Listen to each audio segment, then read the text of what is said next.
de vivir dos veces. Primero en la experiencia y luego en las palabras. Hoy tendremos el privilegio de escuchar tres miradas distintas sobre la escritura de un libro. Desde la historia, desde la diplomacia y las ideas, desde las emociones y la creatividad. Tres caminos que nos llevarán a una misma invitación: atrevernos a escribir. Nuestro primer invitado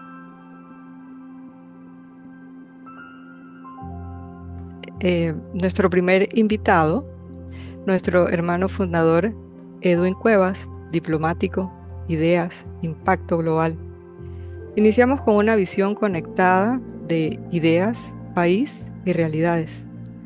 Antes de empezar con las preguntas, por favor, Edwin, ¿nos brinda su autopresentación para nuestra audiencia?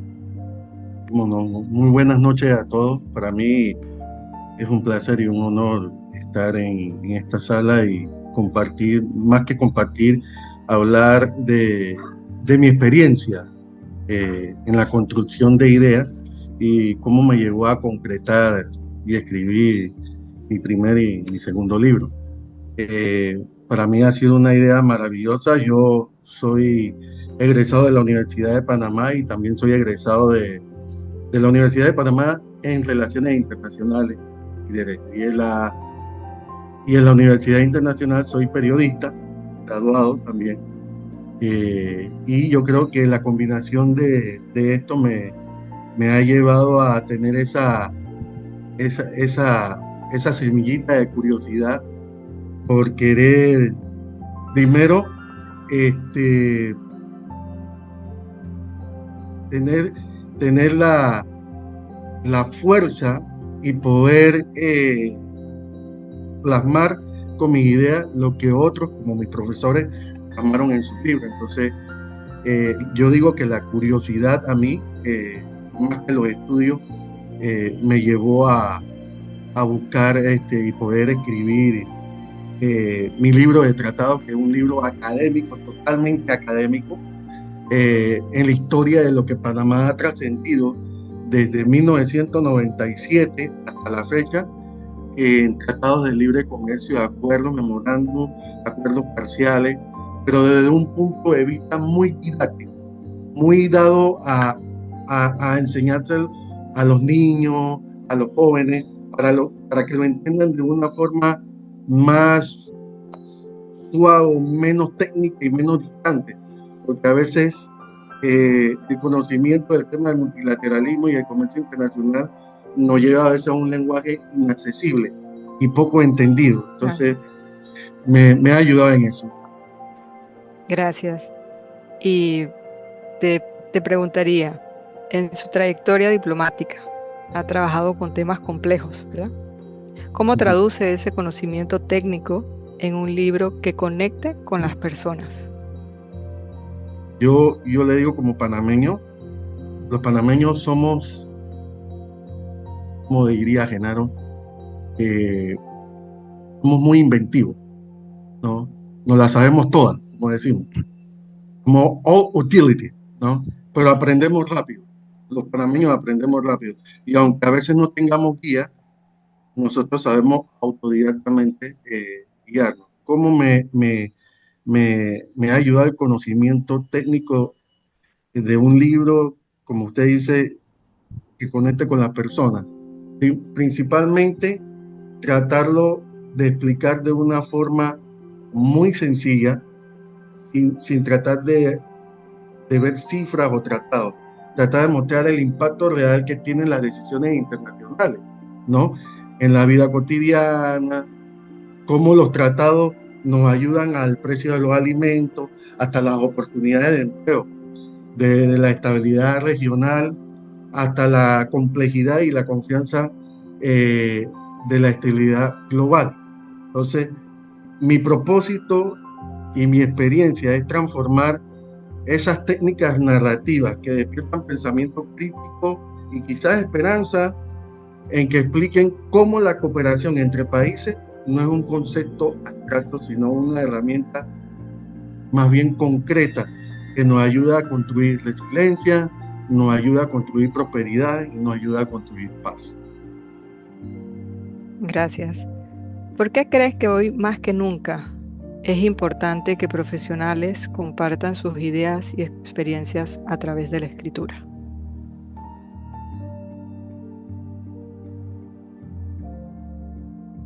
Interconectado,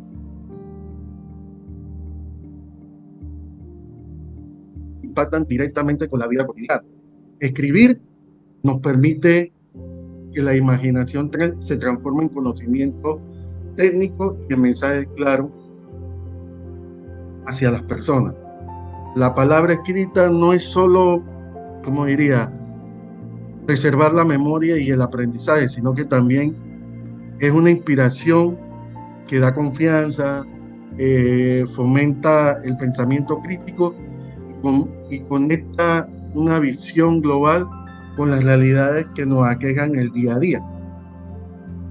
Pienso que eso es una de las formas que a través de mi experiencia me llevó a hacer una escritura, y vuelvo y repito, académica, para que tuviéramos esa idea histórica de que cómo comenzamos nosotros el tema de los tratados, el tema de cómo Panamá comenzó su génesis en el tema de acuerdos y tratados internacionales.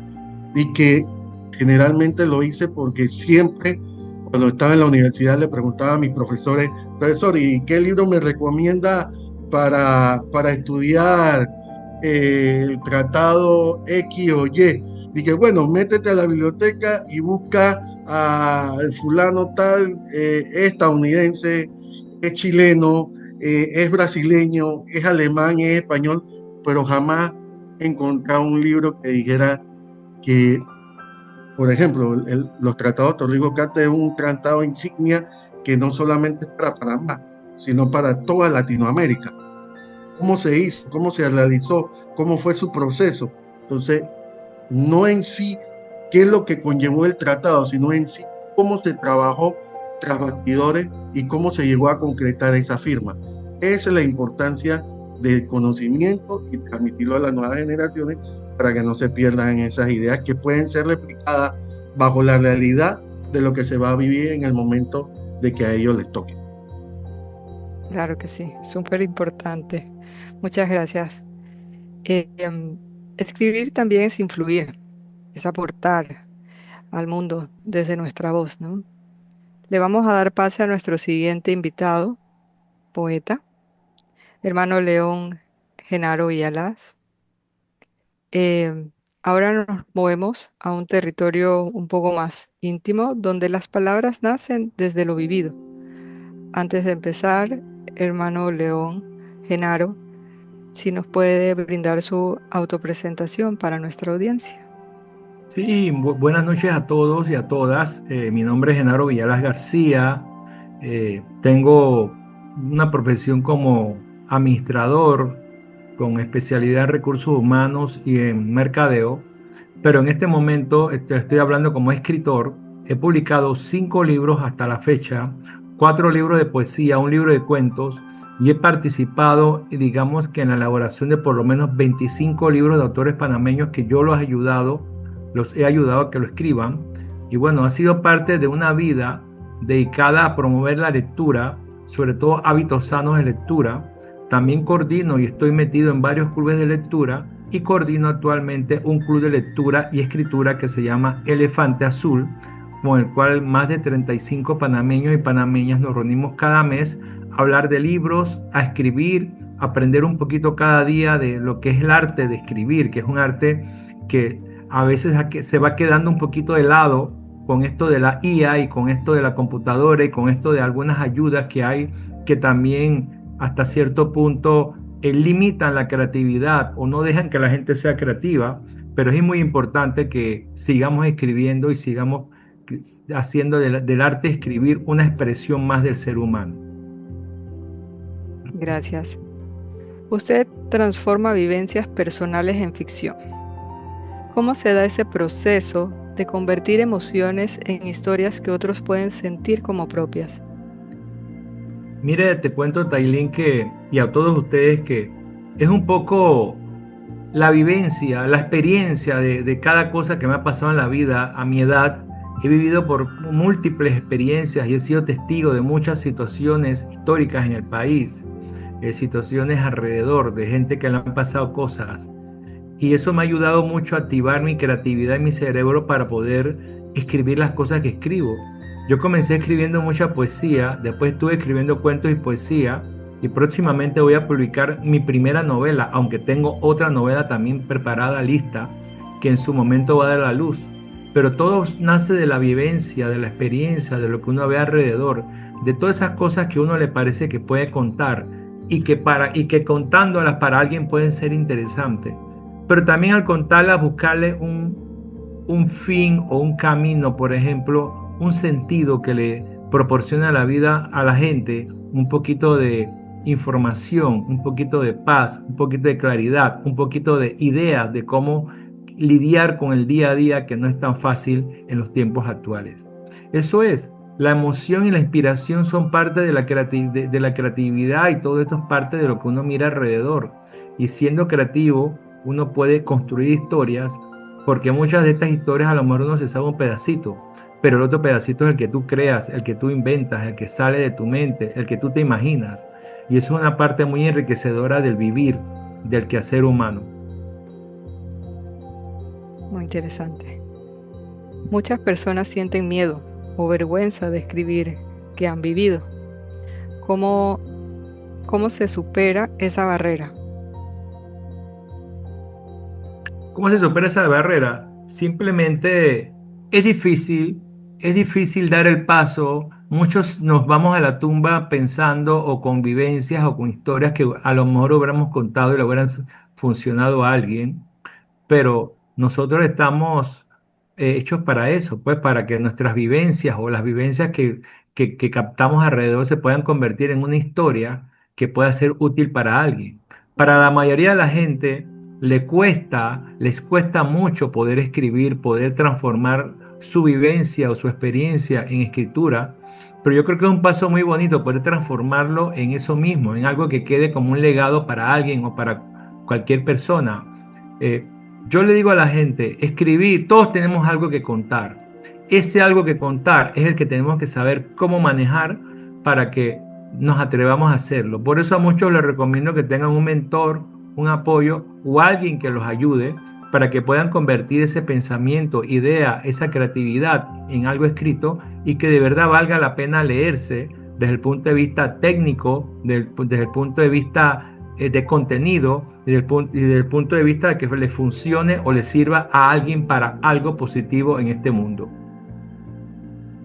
Claro, porque escribir también es sanar, es transformar lo vivido o algo que puede tocar a otros. Muchas gracias. Ahora, nuestro próximo invitado, investigador de historia, memoria y legado, el hermano León fundador Vladimir Berrío Lem, quien ha dedicado su vida a rescatar, estudiar y preservar la historia de nuestro país. Hermano Vladimir, antes de empezar con las preguntas, por favor nos brinda su autopresentación para nuestra audiencia. Hola, ¿qué tal? Buenas noches. Gracias por la oportunidad. Vladimir Berrío Lem, efectivamente, hermano León, fundador del Club de Leones Panamá Virtual en Valores. En este momento me encuentro dando un poquito de movimiento porque estoy en otro compromiso del que salí. Así que estamos a la orden para compartir nuestras experiencias y para que sea para beneficio de todos los que nos ven en este momento. Gracias. Desde su experiencia investigando la historia de Panamá, ¿en qué momento una historia deja de ser solo información y se convierte en algo digno de un libro? En mi caso fue algo bastante curioso. Una persona me pidió que le dijera brevemente cómo era la historia de la ciudad de Panamá y me di cuenta que no tenía nada que hablara de eso y yo me tuve que poner a escribir una pequeña historia de la ciudad de Panamá en base a lo que había leído. De ahí salió un documento que, pasando el tiempo, porque eso fue como en 1988, en el año 2003 acabó siendo mi obra Raíces del Hombre Panameño, que wow, nunca pensé que de algo pequeñito de 4 páginas acabaría siendo un libro de 4 tomos. Ahí me di cuenta de la importancia de la narración de los hechos históricos para que las personas puedan entenderlo y que tenga sustentación, que tenga bibliografía, que es la parte más importante para que no parezca un cuento o una novela, sino un relato que puede ser agradable, pero que puede ser confrontado con la realidad, que eso se llama las fuentes de conocimiento, o sea, la bibliografía, las referencias, infografía, testimonio, fotografías, entrevistas.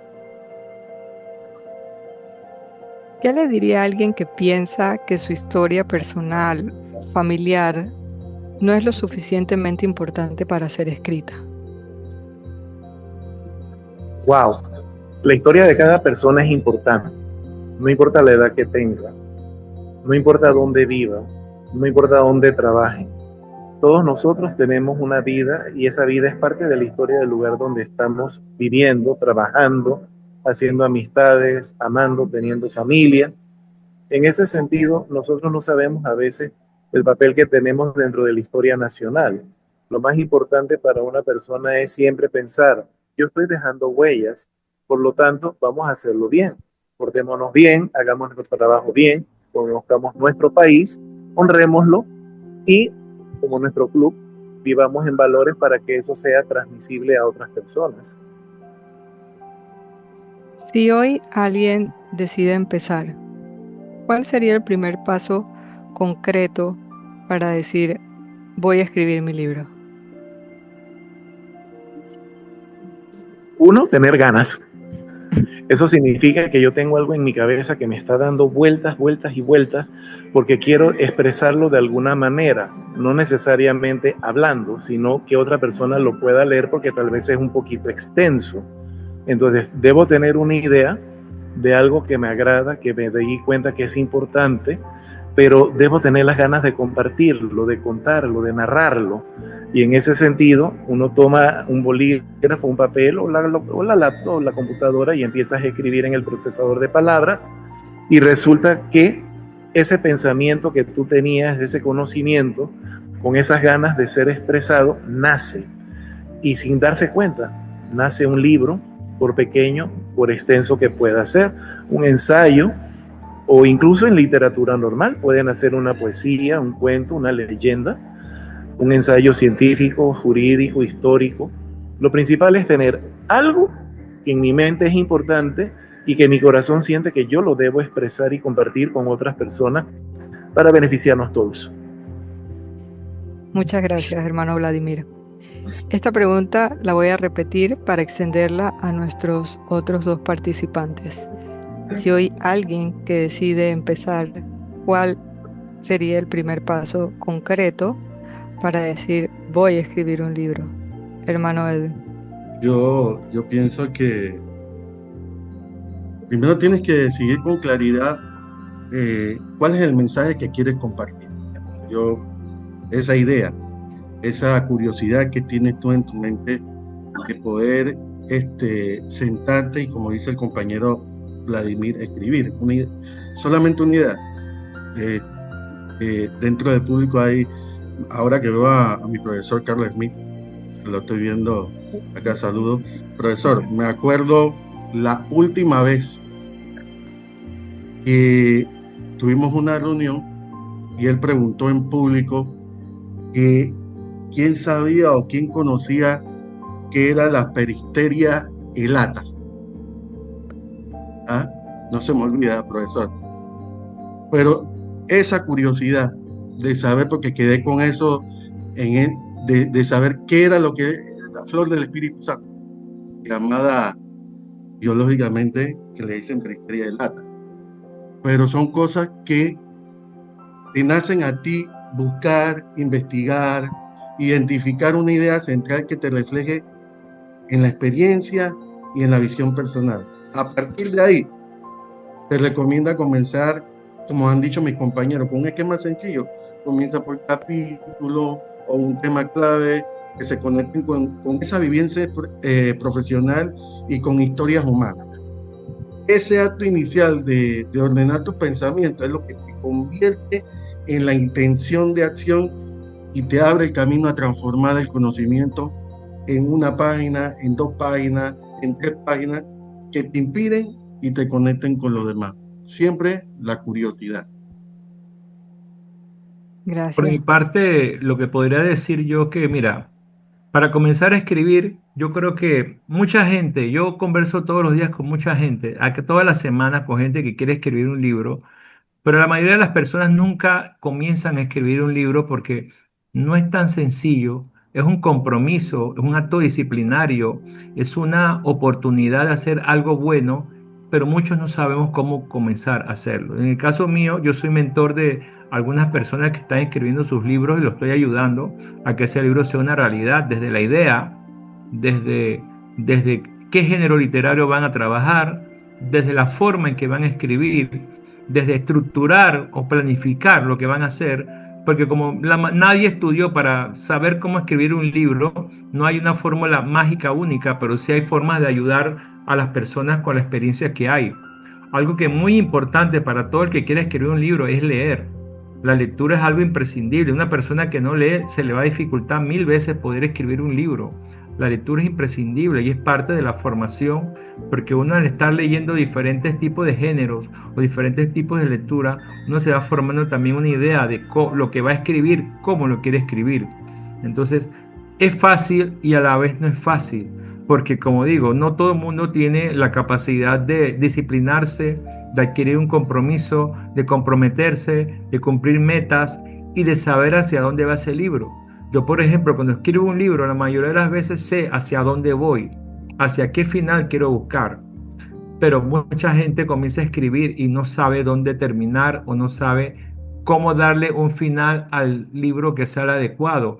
Y ahí es donde se pueden cometer errores si la persona no sabe en qué momento cortar o en qué momento obviar o en qué momento resumir correctamente. Gracias. Hoy hemos descubierto que escribir puede ser muchas cosas. Preservar la historia, compartir ideas, sanar desde lo vivido, transformar nuestra sociedad. Pero sobre todo escribir es un acto de valentía, definitivamente. Tal vez no todos publiquemos un bestseller, pero todos tenemos algo que decir, algo que dejar, algo que compartir. Así que hoy no termina este conversatorio, hoy comienza algo más grande. Hoy nos llevamos una invitación clara, todos tenemos una historia. Vamos a escribir un libro. Antes de terminar, quiero hacer una invitación. Piensen en una historia que solo ustedes pueden contar y pregúntense qué pasaría si la escribo. Cedo la palabra a nuestra hermana León fundadora, Doris Un. Muchas gracias, hermana León Tailín. Muchas gracias a todos los participantes quienes se han sumado en la noche de hoy. Perdónenme la voz sexy con la que les estoy hablando, pero estoy afónica de la gripe que tiene medio Panamá tumbado.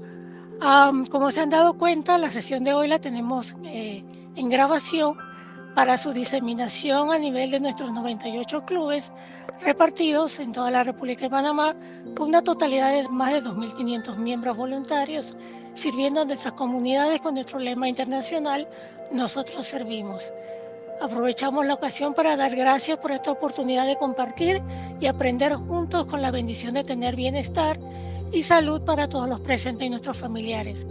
Igualmente importante, aprovechen el chat para poder ir anotando sus comentarios y preguntas que vamos a ir abordando durante la parte final de esta sesión. Es imposible no cederle la palabra a nuestro pasado gobernador distrital, el doctor Carlos Smith, quien nos acompaña esta noche en la sala, de todos conocido, un excelente escritor. Su último libro, Cápsulas de mi barrio, lo he disfrutado muchísimo y por ello he escuchado que a lo mejor lo convertimos en una obra de teatro. Eso sería un honor poder ir a verlo. Y imposible no aprovechar la oportunidad para hacerle un par de preguntitas y sumarlo a este grupo de distinguidos escritores de los que goza el leonismo panameño. Por favor, si nos puede hablar un poquito de usted para luego entonces contarnos qué lo inspiró para ese primer libro.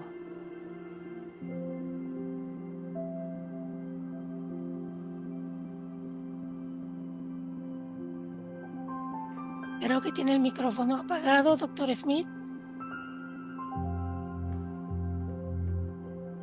Déjeme ver si puedo abrirle el micrófono.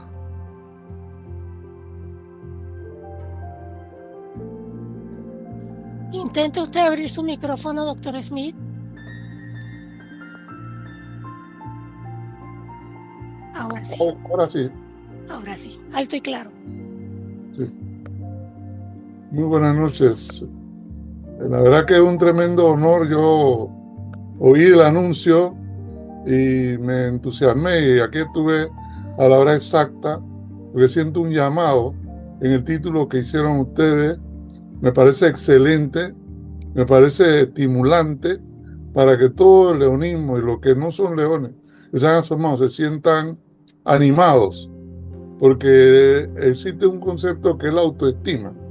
En la medida que uno se quiere, uno puede querer a los demás. Y todo lo que sale de uno es algo bueno, bello, si uno se quiere. Yo aprovecho la oportunidad para no dejar que pase Vladimir, porque es la verdad, es como un gran oráculo de información. Yo, como soy trabajador de salud mental, que me gusta más ese título que el de psiquiatra, alcancé a ir un día a Panamá la Vieja y pagué lo que cobran ahí solamente por la curiosidad de yo saber cuántos hospitales había en la antigua ciudad. Bueno, me enteré que había dos, el de San Sebastián y de San Juan de Dios. Entonces yo buscando dónde atendían a los enfermos mentales y me encuentro por algún momento con Vladimir Berrío, el hermano León, y le pregunto directo: oiga, hermano, ¿qué hacían con los enfermos mentales en aquellos días? Y él fue bien claro, me dijo: los escondían. Las familias escondían a sus enfermos mentales, y eso debe ser una cosa que a mí me llamó poderosamente la atención porque es mi área de mayor experticia, pues. Y yo le agradezco porque mucha gente paga para ir a ver por dónde entró, salió el pirata Morgan. Yo entré a buscar lo que yo quería, ¿no? Saber cuántos hospitales había y qué pasaba con las personas que tenían quebranto de salud en el plano mental en la ciudad antigua. Porque en la capital, pues en la nueva ciudad, yo estoy bien grabadito que en el 1671 se quema, en 1673 la reconstruyen en el llamado sitio de Ancón. Porque alguien me dijo, no sé si fue el escritor Fitzgerald o el historiador Fitzgerald, me dijo que ese lugar, el cerro no tenía nombre, que eso de Ancón tiene que ver con todo menos con el cerro. Eso me causó una curiosidad gigante, porque yo conozco el cerro desde la medianía de mi casa leyendo, pero que me digan que ese cerro estaba ahí sin nombre, a mí realmente me impresionó. Pero no es que me entienda tanto, pero a mí me entusiasma la escritura y me arrebata la historia, me encanta la historia, porque hay tantas cosas que hablan de nosotros mismos, de dónde venimos. Y una de las cosas que yo critico es que nuestra educación no nos enseña a saber quiénes somos. Es decir, nos enseñan que por aquí vino el pirata, que no sé, pero cada niño, cada persona debe saber quién es uno, quién fue tu abuelo, tu bisabuelo, todo lo debe saber, porque en todo eso hay fuente de una historia que puede ser plasmada en algún momento por una vivencia que uno tuvo. Yo creo mucho en eso. Yo quisiera algún día poder decir lo que dijo Neruda en algún momento: confieso que he vivido, ¿no? Porque tantas cosas nos pasan que todo el que está en el auditorio, el que no está, puede escribir. Ha tenido experiencia, atrévase, estoy con lo que dieron los compañeros. Todo es importante. Y no coman del cuento que cultura es conocer a Voltaire y a Montesquieu. No. Cultura es todo lo que el ser humano ama, piensa, siente o quiere. Y desde ese punto de vista, usted es culto en la medida que usted vaya sacando de dentro de sí lo que usted tiene, su percepción del interior, del medio que le rodea. Usted puede ser culto. Hay campesinos que no están educados alfabéticamente, pero son personas cultas, conocen cuándo se tiene que sembrar, cuándo no, sin ninguna tecnología. Todos somos seres cultos. No es que el estilar, que la cultura es una cuestión elitista, eso es para todos. Eso que da dolor escuchar por ahí de una autoridad educativa del país, lo digo, que qué le van a enseñar a los niños de los barrios sobre Mozart y Beethoven, porque ellos nada más quieren saber de reggae. Eso no es correcto. Hay que enseñar todo, hay que decirlo todo, y que los niños y jóvenes escojan. No importa, no diga que si el reggae es malo o es bueno. Toda la música es producida por los seres humanos. Por lo tanto, todos debemos tener acceso a conocerla y decidir qué me gusta y qué no me gusta. Y no me ponga una antiojera de que yo no debo de escuchar reggae, porque no. Todo se debe escuchar, Doris. La verdad que estoy muy emocionado. Yo quería estar temprano, andaba en una actividad en la clínica y aquí estoy. Preguntan lo que desee y Vladimir, gracias por estar, porque se me grabó tu respuesta y yo la doy como válida porque te considero una persona muy preparada y muy investigada y tus palabras me animaron. Y ahí yo lo pongo, no escondían a los enfermos mentales. Cualquier cosa, busquen a Vladimir. La verdad, doctor Smith, hermano León, pasado gobernador, imposible tenerlo en nuestra audiencia y no disfrutar de sus anécdotas, de sus sabias recomendaciones. Y la verdad que no podíamos no presentarlo. Así que muchísimas gracias nuevamente, no solo por participar, sino por estar ahora mismo como un expositor más. Nosotros como el Club de Leones Virtual en Valores nos mueve la docencia. Creemos realmente en que todos tenemos derecho de aprender nuevos temas y que el león está hecho del ser humano profesional y personal que cada uno de nosotros somos. Entonces, para no extender y motivar a los que se han estado sumando, por favor utilicen el chat para todos sus comentarios y preguntas. Tenemos con nosotros en sala a 4 escritores panameños, todos muy destacados en diferentes áreas. Doctor Smith, hermano León, pasado gobernador. Cápsulas de mi barrio. Cuéntenos de ese barrio que lo vio a usted crecer, que lo formó como la persona y el león que hoy día es, y motive a la audiencia a buscar ese libro y a leerlo. La verdad que en realidad yo amo el lugar donde nací, amo mi país, Panamá, pero la tierra misma donde yo provengo, El Chorrillo, es increíblemente un lugar rico en una historia increíble. Han hecho aporte, ahí vivieron magistrados, médicos ilustres, pero como esas cosas no venden, uno tiene que estar preparado para decir cosas que a los medios no venden. O sea, a ellos no les interesa eso, les interesa que uno de los grandes ladrones vivió por ahí, uno de los grandes asaltantes vivió por ahí, uno de los grandes seres que quedaron problemas, pero hay una cantidad. Para decirle Roberto Durán, para decirle Grandes Ligas, la mitad del seleccionado de fútbol de Panamá salió del Chorrillo. O sea, y hay una cantidad de cosas de gente que dio y ha estado dando, que eso es simplemente inspirador.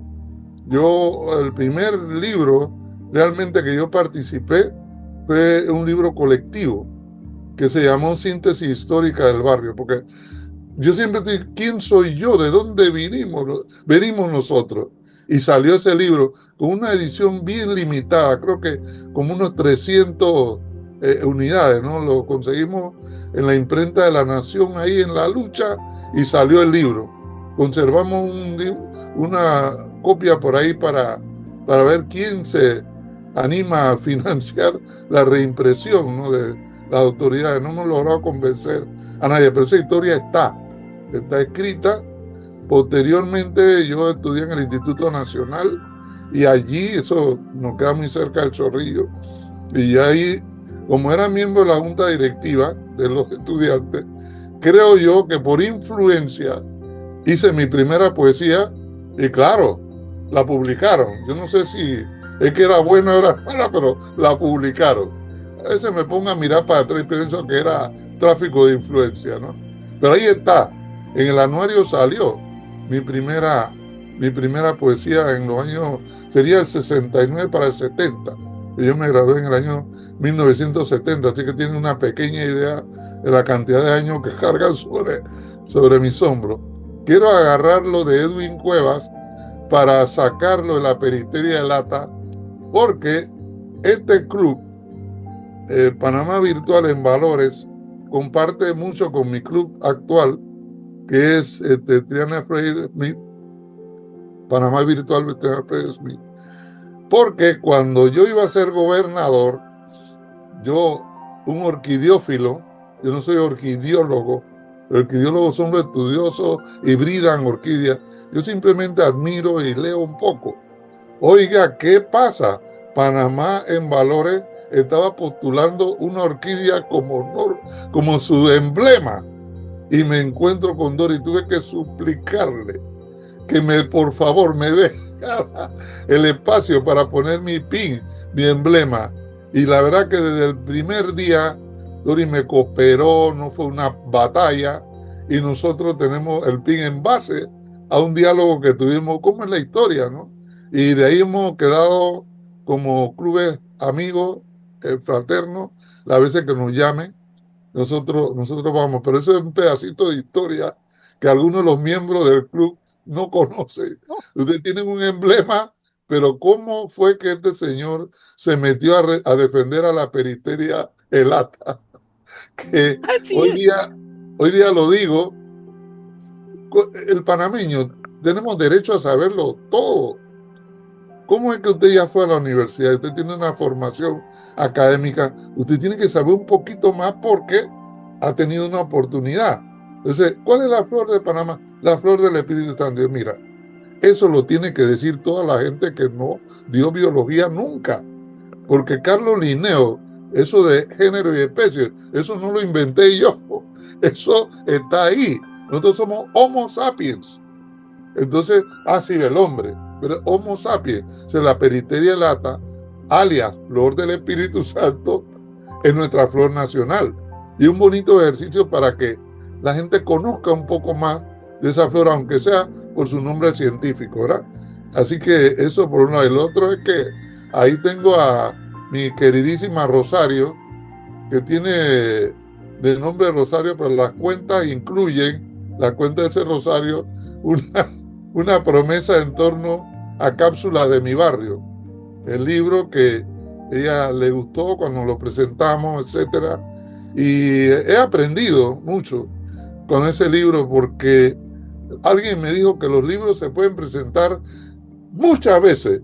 Yo era el que pensaba, bueno, un día hice en un lugar de San Miguelito un lanzamiento de mi libro, y yo me quedé así todo tranquilo por ahí, y le di a una persona, no, Carlos, tú puedes lanzar tu libro, ¿cómo se llama? Hacer lanzamientos las veces que tú quieras. Y yo he ido al lanzamiento de otros libros con 4 personas. Y le llamaron lanzamiento en un salón de una biblioteca. Y me maravilla, yo estoy esperando tener 40 y 50 personas. No, ya aprendí. Actualmente estoy trabajando en otro libro, ya está en imprenta. El estilo que yo utilizo no es exactamente el de los grandes literatos. Me gustan las anécdotas, me gustan las cosas que yo he vivido y las que he escuchado que otros han vivido. Y cuando yo voy hablando con la persona, yo estoy viendo qué dice que yo puedo incorporar a mi bagaje cultural, así de simple. Así que como le dije, me habló Vladimir, yo me quedé con eso, lo hago mío, pero cito al autor. Entonces estamos trabajando en ese estilo de anécdotas, de experiencias. Por ejemplo, uno de los grandes y famosos truanes de los años 50 en Panamá se llamaba John Peter Williams, no sé cuántos tienen edad de eso. Y alguien dijo en una conversación de que ese señor era tan difícil de capturar por la policía que se tejieron tantas ideas de que él tenía un pacto con el demonio. Ya, decirme eso a mí es picarme las orejas. ¿Y qué más había? Él tenía un pacto con el demonio y la policía llegó a la conclusión que a él solamente lo podían matar o capturar con una bala de plata. Y digo, wow, esto suena... Es decir, ¿qué más? Dice, no. Y una vez un contingente de policía rodearon una casa y estaban seguros que él estaba allí. Y levantaron sus armas y con un altavoz le comunicaron, salga con las manos en alto. Y la persona no salía. O sea que de repente tumbaron la puerta y entraron. Y salió un perro negro caminando, caminando el perro. Y el perro nunca ladró.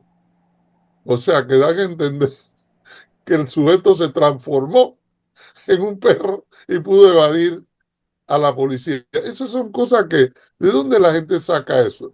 Uno lo escucha y se me queda. Más adelante lo pondré porque no lo tengo en el libro que va a salir. Como la fantasía de la gente crea cosas y uno las escucha y la hace suya, ¿no? Y eso es, y en Cápsula de mi barrio, pues hay tantas cosas. Yo tuve el honor, en nombre de los clubes cívicos, de estar en un homenaje, imagínense ustedes, con el doctor Carlos Iván Zúñiga, una persona con una capacidad oratoria inmensa. Y por supuesto, a mí me estaban homenajeando como valores del año. Yo estaba ahí en el grupo. Y Carlos Iván Zúñiga se ha mandado este discurso y de todo lo que él dijo, a mí se me quedó un pedazo y lo plasmé en el libro. ¿Qué dijo él? Que Panamá no tiene que estar buscando modelos de gente para hablar de valores, que nosotros tenemos suficiente gente valiosa en la historia de Panamá que podemos enseñarle a nuestros niños. Cuando sea grande, traten de ser como él, ¿ves? Y bueno, y Carlos Iván Zúñiga dijo algo que a mí se me quedó y lo plasmé después en el libro. ¿Qué dijo rápidamente? Un doctor apellido Preciado en la ciudad de Panamá leyó en el periódico que en Colón se vendía una casa. Él se puso su sombrero, fue a Colón, era como un jueves o viernes, llegó allá y con uno de los valores que se ha ido perdiendo, la palabra de la persona, con un apretón de manos, fue la firma de la compra. O sea, el doctor Preciado le dice, la casa es mía, aprieta la mano del señor Lara, que corría bienes raíces, la casa es mía. Y se va para Panamá. Pero bueno, pasan las cosas que pasan. El sábado, pavoroso incendio en la ciudad de Colón. Arrasó con varias casas.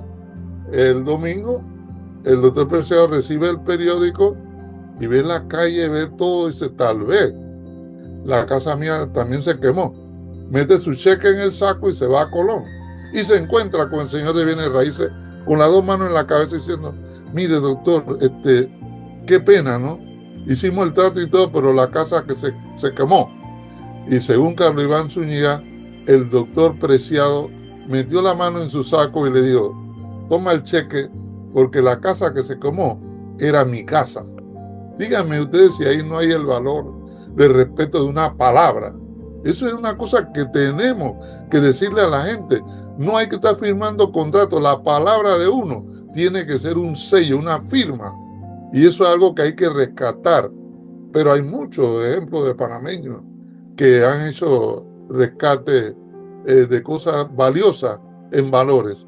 Yo creo que ustedes tienen un club que es lo suficientemente fuerte, pueden seguir en esa senda y lo que sea que yo pueda ayudar, yo los voy a ayudar, porque eso es, como diríamos en el lenguaje médico-psiquiátrico, mi núcleo psicótico. Esas son las cosas que me ponen realmente a gusto, ¿no? Así que yo no me podía perder esta capacitación por nada. La sorpresa es que me hayan hecho preguntas o algo, porque yo no vine para intervenir a los panelistas. Es mi experiencia. Yo podía decirle más cosas que me preguntaran. En el próximo libro, yo creo que hay que hacer reír a la gente. Todos tenemos que reír. El mundo está muy cargado de guerra y amargura y cosas. Y yo apuesto a que la gente se pueda reír. Entonces, el libro que ya está en imprenta, se lo anuncio. Agárrense. El título se llama ¿Por dónde le entra el agua al coco? Imagínense ustedes, una interrogante bien grande, ¿por dónde le entra el agua al coco? Pero yo me imagino, para los escritores que están en sala, algunas veces se escribe y uno no sabe qué título le va a poner a lo que uno escribió. Uno es así, uno va escribiendo. Entonces, ¿por qué yo pongo eso de por dónde le entra el agua al coco? Un poquito de marketing de ese futuro libro, ¿no? ¿Qué pasa? Estamos en la escuela secundaria, Instituto Nacional, un ilustre profesor de esos que están ultra preparados con más raya que una cebra, y él daba la clase. Y entonces, ¿qué dice? Jóvenes, imagínense, nosotros tenemos 16, 17 años de edad, y tú le dices a un grupo de jóvenes, profesor de botánica, oigan, los invito a que voy a explicarles por dónde le entra el agua al coco. ¡Ey! Todos corrimos al salón. ¡Qué barbaridad! En ese tiempo no habían diapositivas, no habían láminas, y ese señor pretendió que con sus palabras nosotros íbamos a ver cómo el agua subía por la palma y entraba al coco, y comenzó a hablar y a hablar y a hablar y a hablar. Cuando terminó, hubo un mártir de los estudiantes. ¿Qué fue? El profesor dice, ¿hay alguna pregunta de parte de ustedes? Entonces le digo el mártir porque ese estudiante se atrevió a levantar la mano. Y le digo, profesor, después de todo, ¿por dónde es que le entra el agua al coco? Y ese profesor se ha despotricado con el pobre hijo ajeno. Dice, por eso que no aprendes, porque andas en tus fantasías sexuales, en tus erotismos, en tus cosas extrañas. Le ha dicho, ¿no? El resto del salón estábamos callados, pero todos estábamos de acuerdo con él. No habíamos entendido nada. Cuando el timbre sonó, todos fuimos a consolar. Él no estaba llorando, pero estaba abatido por la lluvia de palabras sofisticadas que le había tirado este profesor. Y nosotros lo calmamos, le dimos, oye, de verdad que tú tienes toda la razón. Bueno, siguiente semana nos toca con el mismo profesor. Ahora él va a hablar sobre las clases de hojas, las distintas formas de hojas que hay en la naturaleza. Todos fuimos al salón y lo dejamos hablar y hablar y hablar y hablar. Adivinen, cuando terminó, la misma pregunta de la clase pasada. ¿Hay alguien que tenga alguna pregunta que hacer después de la extensa explicación que yo he dado? Nadie levantó la mano. Y eso hizo que el profesor tuviera cólera al cuadrado. Por eso que no aprenden.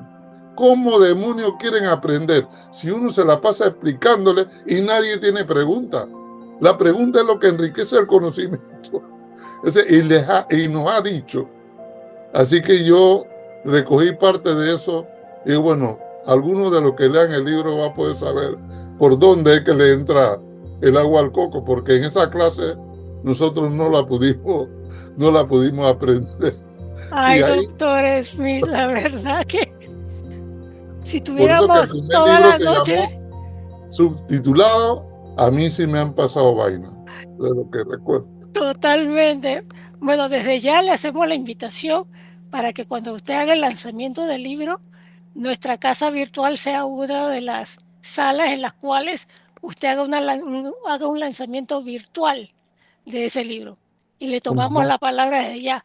Y necesito que alguien me recuerde cómo fue que nos llamó al Club de Leones Panamá Virtual en Valores, su grupo psicótico, ¿cómo era?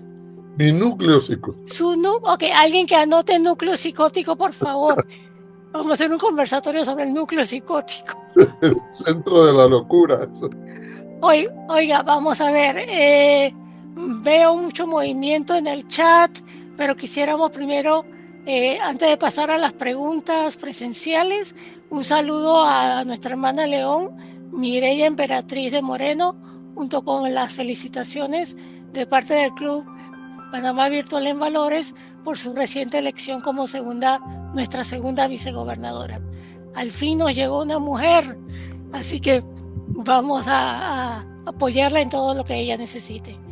A ver, audiencia, manos arriba. ¿Alguien tiene pregunta para alguno de nuestros expositores? Veo que todo quedó Mientras muy vemos las claro. manos, ¿te Sí, parece? Vamos leyendo entonces por favor. nuestro chat. Em, Tenemos por la mano acá de Jorge nos Alvarado. dice Jorge Alvarado: tuve la oportunidad de escribir un ensayo llamado El Comiso en Panamá, publicado en la librería Cultura Portobelo, y fue una rica experiencia sobre un tema inédito y me atreví a publicarlo. Por Conozco el- acá, sí. Y se inició otro libro y me he quedado pasmado sobre la responsabilidad de los partidos políticos en la administración pública, nos comenta nuestro invitado Jorge Alvarado. Pregunta para el panel, nos dice el señor Jorge. ¿Creen ustedes que para escribir un libro merece dedicar tiempo y espacio en la vida de uno, tomando en cuenta que hay que investigar y estudiar? Claro, yo creo que uno tiene que tomar su tiempo, ¿no? Es como lo dijo el compañero Genaro, tiene que ser una disciplina, ¿no? Tú tienes que organizarte y dentro de tu vida profesional y tu vida familiar, sacar ese tiempo de media hora, 45 minutos, un día sí, un día no, como tú hagas en tu calendario, para poder que esa idea vaya creciendo. No sé de otra persona, o Genaro, o el doctor Smith, o Vladimir, que se pueden escribir un día 3 o 4 capítulos, ¿no? Pero tú tienes que sentarte y tomar tu tiempo. Primero, tener esa idea de lo que realmente quieres transmitir de tu experiencia. Supongamos, yo adquirí una técnica de alguien en el pasado, cuando yo me gradué en el Fermín Nodó, y yo me acuerdo que mi profesor de historia, que es el profesor Yanni, dejaba en el escritorio 5 o 6 libros. Y yo le decía, profesor, pero usted no lee, no termina ni un libro. Sí lo he terminado, pero un libro me da el aire de lo que del otro libro decía.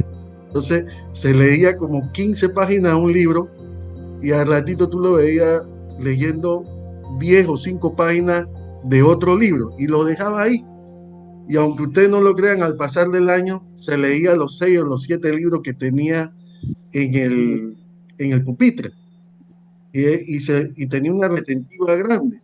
A mí, yo lo comenté hoy con la señora Dori y la compañera Tailín, el coronel no tiene quien escriba. A mí siempre es una lectura forzada en la escuela secundaria, pero en el momento que lo leí en escuela secundaria, lo leí solamente para pasar el examen y para anotar y decir, el sujeto, pero ahora que uno lo vuelve a leer y uno ve, el coronel no tiene quien le escriba, es la historia de una persona que estuvo en la guerra de los 1000 días y que siempre esperó que el gobierno le diera su pensión.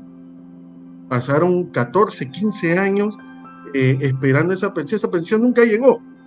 Pero dentro de todas las circunstancias que él tenía, él arrastró un poco de gente, a su familia, a sus amigos, teniendo esa esperanza de que llegara al final eso. Que al final no llegó. Y yo escribí a una pregunta que hizo alguien en el círculo de lectura que decía: ¿cuándo fue la última vez que esperaste algo que en el fondo sabías que no iba a suceder? Y eso fue lo que le pasó a él. En el fondo nunca sucedió, pero él se mantuvo firme. Ahora yo lo veo en retrospectiva. Si tú vas a escribir un libro y tienes la idea o tienes la gana, hoy es el momento. Todas las historias son importantes, porque tú no sabes si la historia que tú viviste con tu familia, con tu tío, con tu abuelo, con tu primo, con tu amigo, con tu vecino, con tu perro, con tu gato, es una historia que puede ayudar a otra persona a comprender algo que quizás le esté sucediendo en ese momento. O una historia que nos ayude a comprender el entorno que vivió esa persona y que nos ayude a analizar ¿qué fue lo que pasó? Como dice el profesor, ¿por dónde entra el agua en el coco? Entonces, tenemos que tener esa capacidad de análisis y esa capacidad retentiva de querer hacer las cosas como deben de ser. Primero investigar, tener la idea y poco a poco va saliendo. Nadie está superdotado.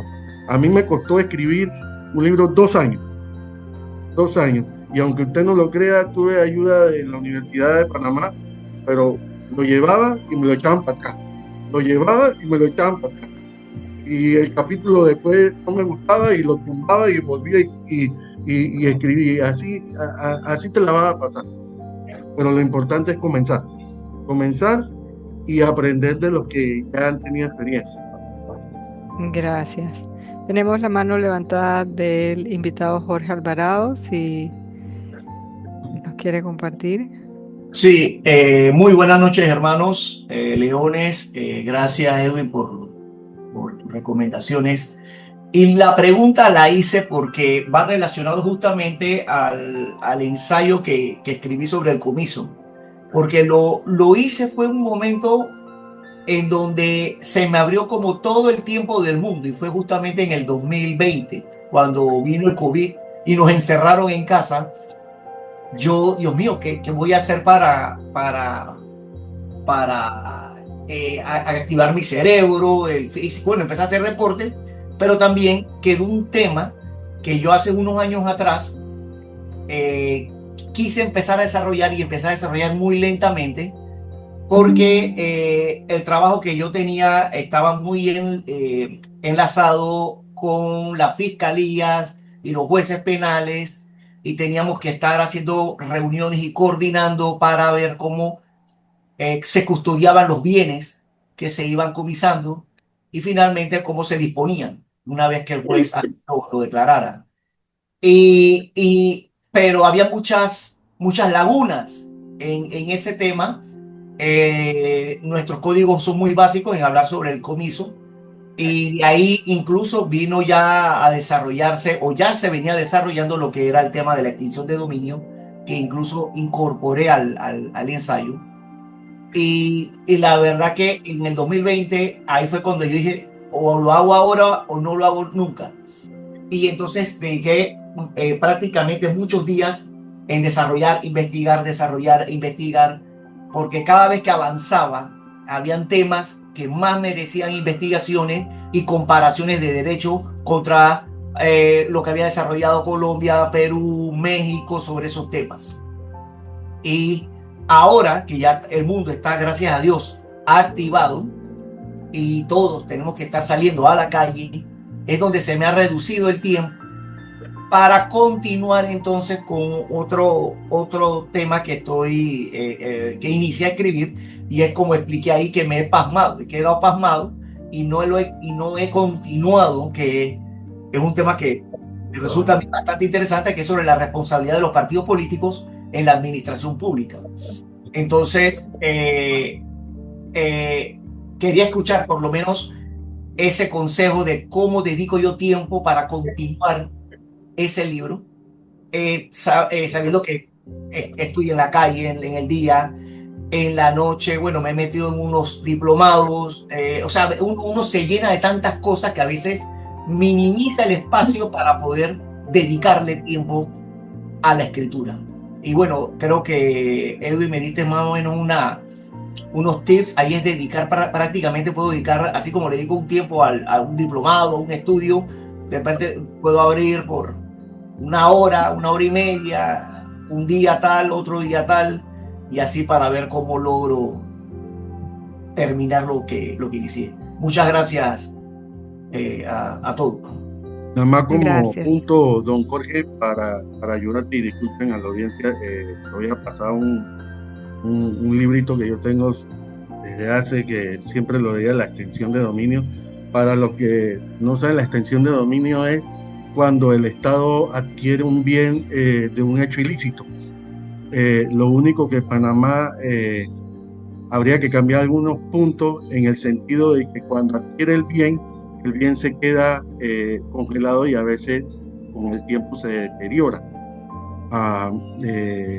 ese es un punto importante en el tema. Pero te voy a regalar unos folletitos que yo tenía sobre eso, que lo vi en otros países, sobre el bien cuando se quita, se vende de una vez, se hace una subasta de una vez, Así es. y mientras está el proceso, al final, si la persona sale libre, se le da una compensación o un porcentaje en base al costo total, el costo bruto del bien, o si no, pasa totalmente al Estado.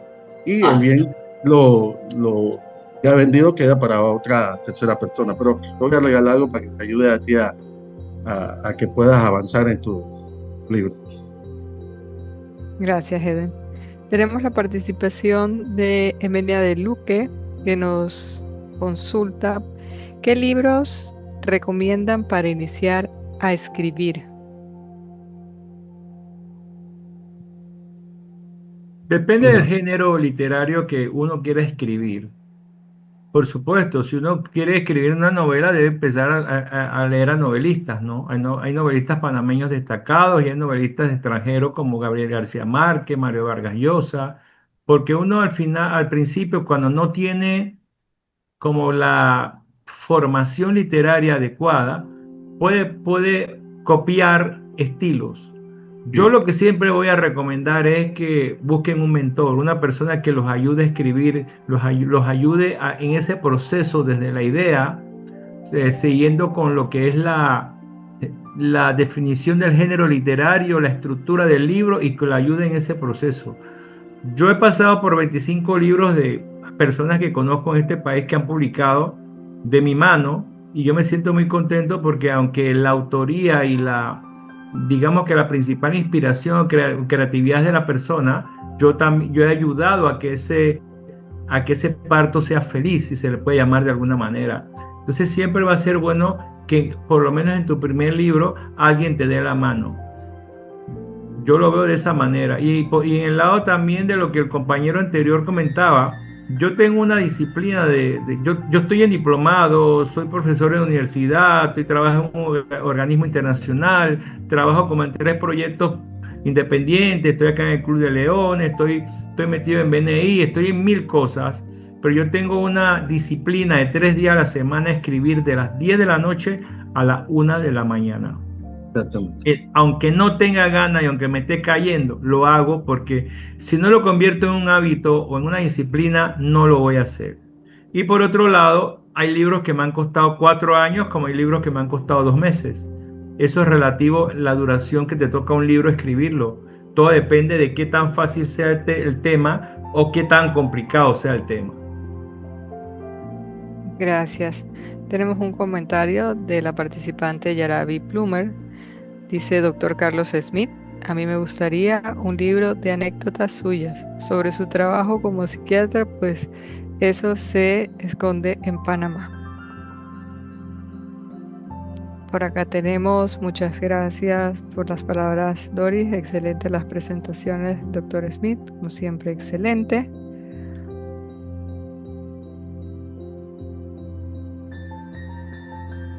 ¿Alguna otra persona que le gustaría compartir? Si puede levantar la mano.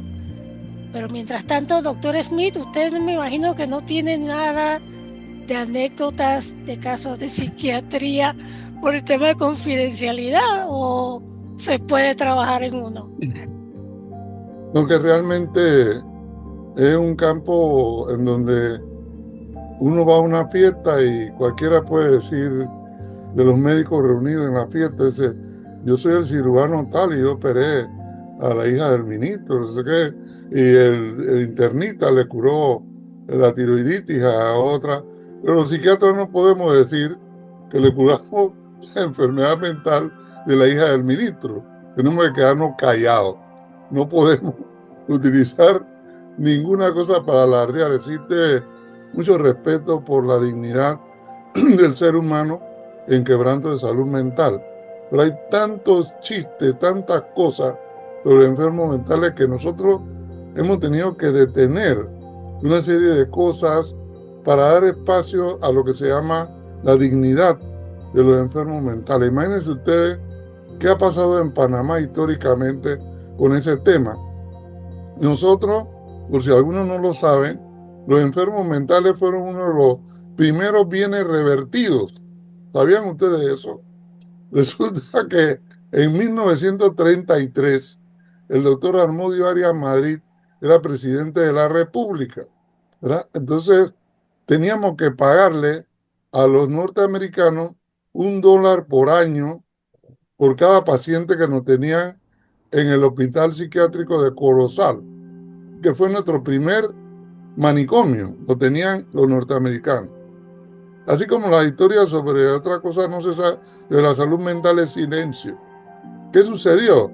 El Tesoro Nacional no tenía suficientes fondos para pagar por los enfermos mentales.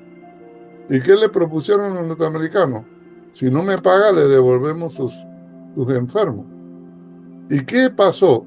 Que en el área de Río Abajo, en 1933 la ciudad de Panamá llegaba hasta la iglesia de Don Bosco.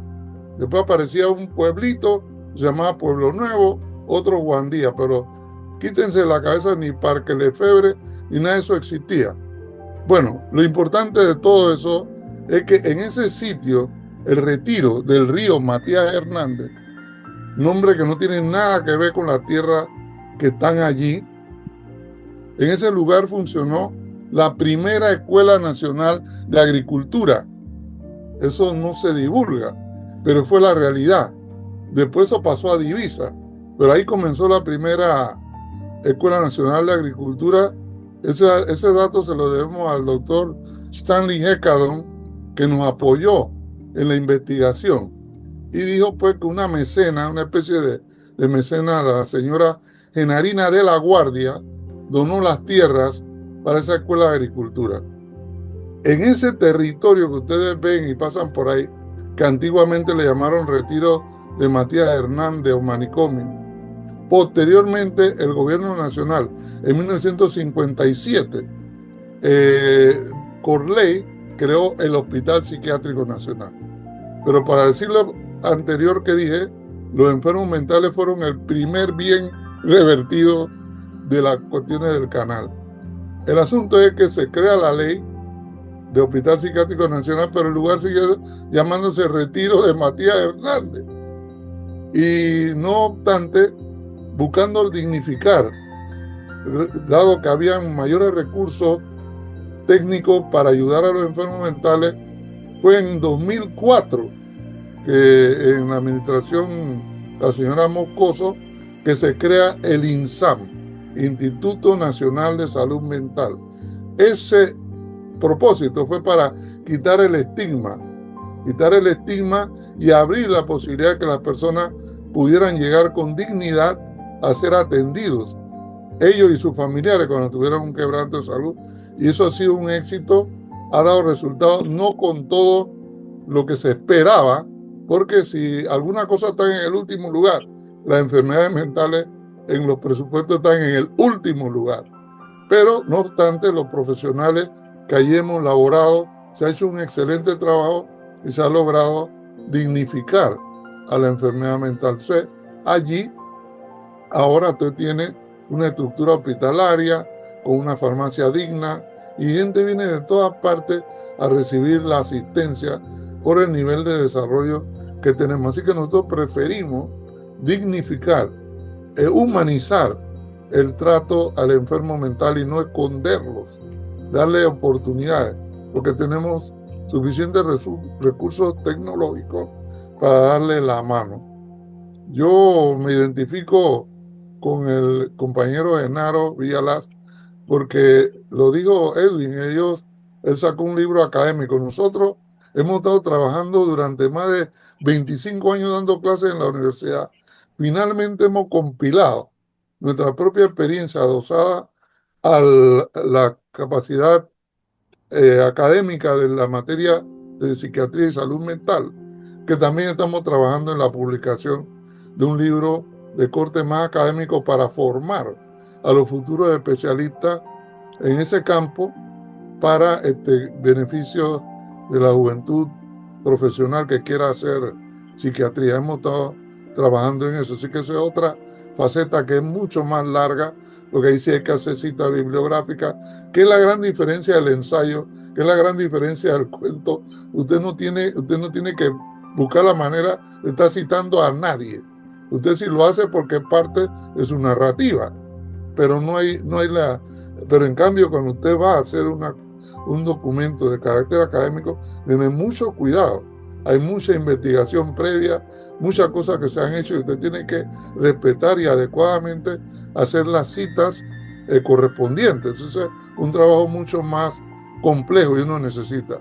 Como recomendación, siempre tenga cerca de tu teléfono, en el carro, lleva un pad de escribir. Las ideas te vienen de repente, tú puedes rayar. Cuando llegas a tu casa la desarrollas. Pero es una cosa permanente. Ahora tenemos la grabación en el celular, tenemos, ¿cómo se llama? Procesador de palabras. Esta misma computadora que yo tengo, por accidente un día yo estaba hablando y vi que la cosa comenzó a escribir todo lo que estaba diciendo. Me asusté, no sabía que tenía esa propiedad la computadora, pero ya eso existe.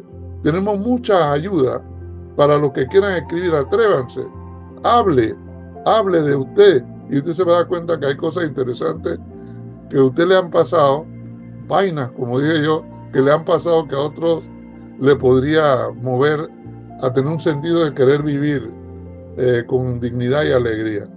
Así que en psiquiatría, pues, la dignidad del enfermo mental para mí es crucial, respetar su confidencialidad y darle otro halo, pues no de esconderlos, sino darle la oportunidad. Muchas gracias, doctor Smith. Y gracias a todos. Para nuestro cierre, le voy a ceder la palabra a nuestra presidenta, la hermana León fundadora, Rosario Barrera. Buenas noches a todos. Me he movido del lugar que antes estaba detrás de unos afiches muy bonitos. Ahora estoy en otro lado porque estamos aquí en el intermedio de una obra de teatro. Y en respuesta al doctor Smith, pues he tenido que tomar una clase de dramaturgia para poder hacer lo que me comprometí. Al no encontrar quien la escribiera, dije, bueno, pues yo misma soy. Pero bueno, esta ha sido una presentación de todos nuestros hermanos leones que ha sido excelente. Y quiero agradecerles a todos por su tiempo, por acompañarnos. Y ahora le doy la palabra a una de mis personas favoritas dentro del leonismo, para que nos dé las palabras de cierre. Nuestro pasado gobernador, fiel amigo de nuestro club, el doctor Carlos Smith Wright. La verdad, bueno, a todos y todas que tuvieron esta noche, quiero decirles pues que estos esfuerzos hay que repetirlos. Esto es una cosa que no debe quedar aquí. Esta es la parte 1 y hay que hacer otro evento similar, pero con más profundidad. Yo creo que mucha gente quizás no captó la esencia de lo profundo que era este tipo de convocatoria, y ahora que algunos lo han visto pueden divulgar, y al club lo exhorto a que se mantengan con esa posición de valores, de exaltar los valores y ayudar por el crecimiento cultural, entendiendo que cultura es todo lo que el ser humano ama, piensa, siente o quiere. Es cierto que yo soy un PDG, pero a la hora de la verdad soy un león más. Agradezco el honor que me han dado para el cierre. No me lo esperaba, yo pensaba venir como un oyente más.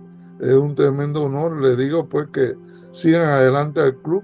Esto no va a quedar en el aire, en las nubes. Eso va a quedar en la mente de los que participaron, y los que no se lo perdieron. Pero esto está grabado, ¿verdad? Así que seguramente van a poder tener acceso a todo lo que se compartió en esta bella noche. Gracias a todos y todas. Gracias, Rosario. Gracias a todos los miembros del club. A Tailín Hurtado, que no he tenido la oportunidad de estrechar sus manos, o sí, no lo recuerdo. Y por supuesto a nuestra querida Doris, que tenemos tantos elementos en común. No me queda más que decirle que gracias por estar, a todos y todas, e incluso ahora que puedo ver bien la pantalla, a nuestra Mireya Emperatriz Alvear de Moreno, que es nuestra segunda vicegobernadora electa. Bienvenida. Y todos esta noche, pues, mi presidente del club, mi tesorera, mi secretaria tesorera del club, miembro del club, virtual que he identificado con este club, que esta noche se dieron cita a este evento magno. Así que gracias, Rosario, por la oportunidad de la palabra de cierre. Los quiero a todos y un enorme abrazo para todos los que me conocen. Soy, entre otras cosas, abrazo terapeuta. Me gusta eso. Si no encuentran con quién abrazar, dense ustedes mismos un abrazo. La virtualidad nos limita, pero dense un abrazo. Gracias.